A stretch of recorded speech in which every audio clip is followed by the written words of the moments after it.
سلام ګران لیدونکو، د نن ورځې څو تازه مهمه خبرونو ته ښه راغلاست. سرحدي وایي ښځې عقل نه لري. د جوزجان والي عبدالله سرحدي له بي بي سي سره مرکه کې ویلي ښځې بې عقلې دي، په هیڅ شي نه پوهېږي، باید له کوره ونه وځي او آن که مدرسې ته هم ځي نو سترګې شکېږي. منصور وایي افغانانو چې د روس او امریکا غلامي ونه منله، د پاکستان غلامي هیڅکله هم نه مني. د کلو د بیارغونې او پراختیا وزیر ملا عبداللطیف منصور ویلي افغانانو د تاریخ په اوږدو کې د هیڅ هیواد غلامي نه ده منلې او دغه ملت به هیڅکله د نورو واکمنۍ ته هم غاړه کېنږدي. ښاغلي منصور په پکتیا کې د اوبو د یوه کوچني ذخیروي بند د پرانیستو پر مهال د شوروي اتحاد او امریکا پر وړاندې د افغانانو مبارزو ته په اشارې پاکستان ته په خطاب کې ویلي هغه ملت چې د روس او امریکا غلامي ونه منله، د پاکستان غلامي به هم په هیڅ صورت ونه مني. نوموړي ټینګار کړی چې افغانستان د پاکستان سره د اسلامي اصولو په چوکاټ کې د تعامل غوښتونکی دی، خو که پر افغانستان تیری دوام وکړي پاکستان به د روس او امریکا په څیر له غاښ ماتونکي ځواب سره مخ شي.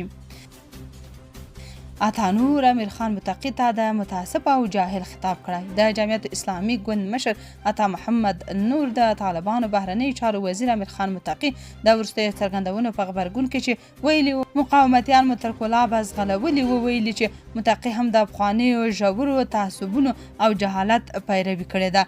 د په وینا د ګمان کاوه چې متقي به له نورو یو څه با ادب او روښانه وي، خو د هغه وروستیو خبرو ثابته کړه چې د نفاق او قومي تفرقې په زاړه باور ولاړ دی.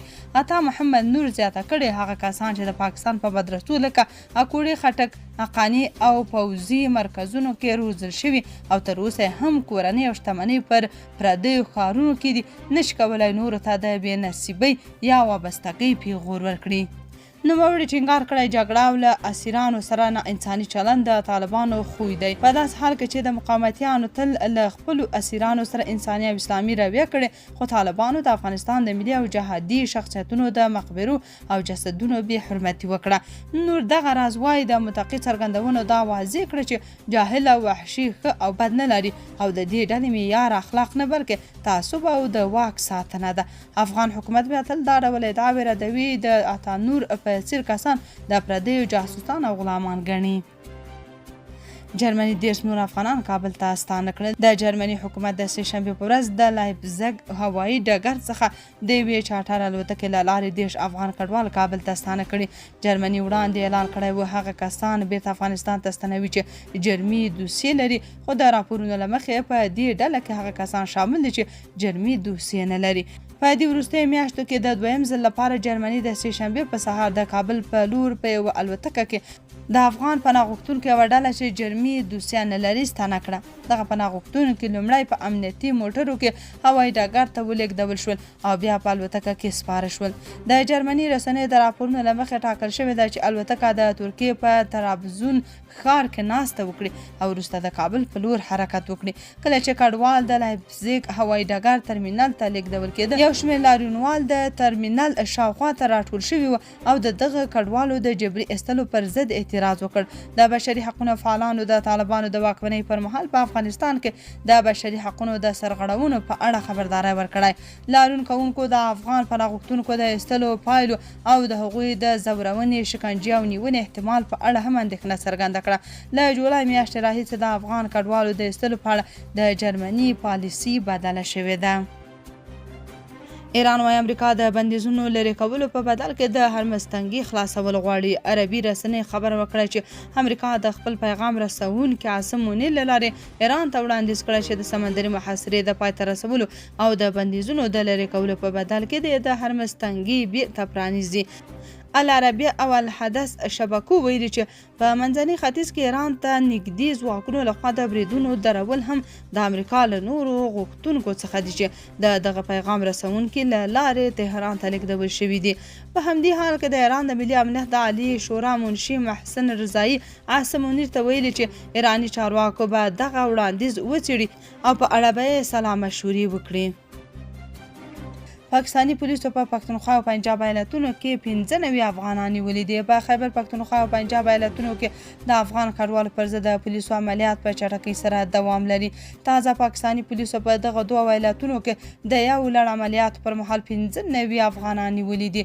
د پولیسو په وینا نیول شوي افغانان د نورو قانوني چارو بشپړولو لپاره د افغان کډوالو د ساتنې مرکز ته لیږدول شوي دي.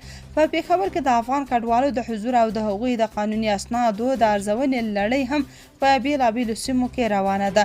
ځایي پولیسو ویلي چې د پېښور په حیات آباد، تاج آباد، بوډ او نورو سیمو کې د افغان کډوالو پر ضد د نور عملیاتو لپاره چمتووالی روان دی. ټاکل شوې ده چې د سپټمبر له لومړۍ نیټې وروسته به د پراخو عملیاتو او نیونو لړۍ بیا پیل شي.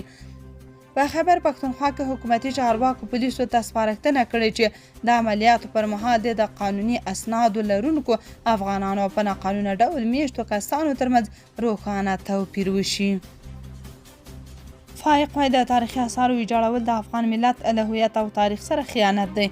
په ملګرو ملتونو کې د افغانستان استازي نصیر احمد فائق د بامیانو د بودا مجسمو پر ویجاړولو د جوزجان د والي ویاړ کول نیوکه کړې او دا عمل د افغانستان د هویت او ګډې حافظې پر وړاندې خیانت بللی دی. د په وینا د بامیانو بوتان یوازې بې روحې ډبرې نه وي بلکې د افغانستان د زرګونو کلونو درانه تاریخ او په بشري تمدن کې د دې خاورې د بارز نقش ژوندی ثبوت و. فائق زیاته کړې چې د پردیو په اراده او دستور د دا ډول فرهنګي شتمنیو له منځه وړل په هیڅ ډول د دین په نوم نشي توجیه کېدی ځکه اسلام له علم، کلتور او تاریخ سره دښمني نه لري. نوموړي ټینګار کړی چې د بامیانو د اثرونو تخریب د افراطیت، تحریف او له دین څخه د ناوړه ګټې اخیستنې پایله ده او د افغان ملت به دا لویه ناخواله او کلتوري صدمه هیڅکله هیره نه کړي.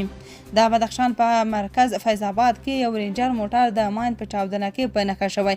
سرچینو رسنۍ ته ویلي چې پیښه غرمه مهال د فیض آباد کشم پر عمومي سړک د ښار د 5مې حوزې اړوند سمتي سیمه کې شوې ده.